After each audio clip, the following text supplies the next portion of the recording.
بسم اللہ الرحمن الرحیم۔ السلام علیکم ورحمۃ اللہ وبرکاتہ۔ اسلام اور ہم آفیشیل چینل میں آپ سب کو خوش آمدید کہتا ہوں۔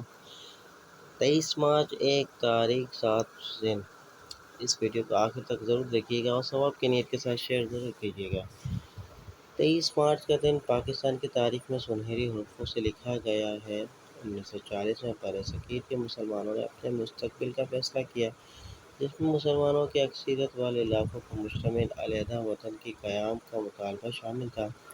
بنگال سے لے کر صوبہ سرحد اور صوبہ کشمیر تک کے مسلم لیگ کے قائدین اور کارکن قائداعظم کی قیادت میں اکٹھا تھے۔ 23 مارچ کو اسلامیان کشمیر کی طرف سے ایک دفاع کی شرکت کی، جس میں مولانا غلام حیدر جلدرو، سردار فتح محمد توریگلی، خواجہ عبدالرحمن، خواجہ منیر حسین اور رہنما شامل تھے۔ 1857 سے لے کر 1940 تک کے برصغیر کے عظیم مسلمانوں نے ایک نظریے کے لیے قربانیاں دیں، لیکن اپنے ابتدائی اصولوں کو نہ چھوڑا۔ مسلمان معاشی اور بدحالی کا شکار ہوئے، لیکن انہوں نے اپنی عزت نفس کو مجروح نہ کیا۔ اب وقت آ گیا تھا کہ مسلمان اپنے حقوق کے لیے اکٹھے کھڑے ہوں اور اپنی اہمیت کا ہندوؤں اور انگریزوں کو احساس دلائیں۔ تو پھر تصور پاکستان کے خلیل علامہ محمد اقبال کے عظیم خطبہ الہ آباد 1930، جس میں انہوں نے مسلمانوں کے لیے علیحدہ مملکت کی تجویز پیش کی تھی۔ اس کے 10 سال کے بعد عملی جامہ پہننے کا دن آ گیا۔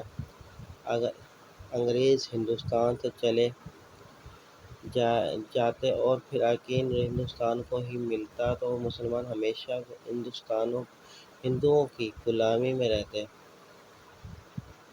دونوں متعدد خیال قومیں ہیں، دونوں نے مذہبی رہن سہن، ثقافت، گزشتہ اور ہر شعبے میں الگ الگ ہیں، اور پھر ان کا ملاپ یا اکٹھے رہنا ناممکن تھا۔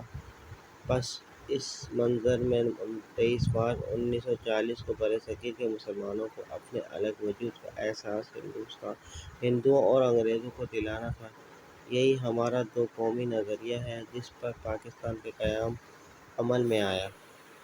امید کرتا ہوں یہ ویڈیو آپ کو پسند آئی ہوگی۔ ویڈیو کو اپنے دوستوں کے ساتھ شیئر ضرور کیجیے گا۔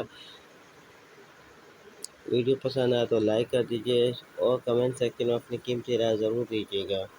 چلتا ہوں دوستوں، ایک نئی ویڈیو میں پھر آپ کے سامنے حاضر ہوں گا۔ تب تک کے لیے السلام علیکم ورحمۃ اللہ وبرکاتہ۔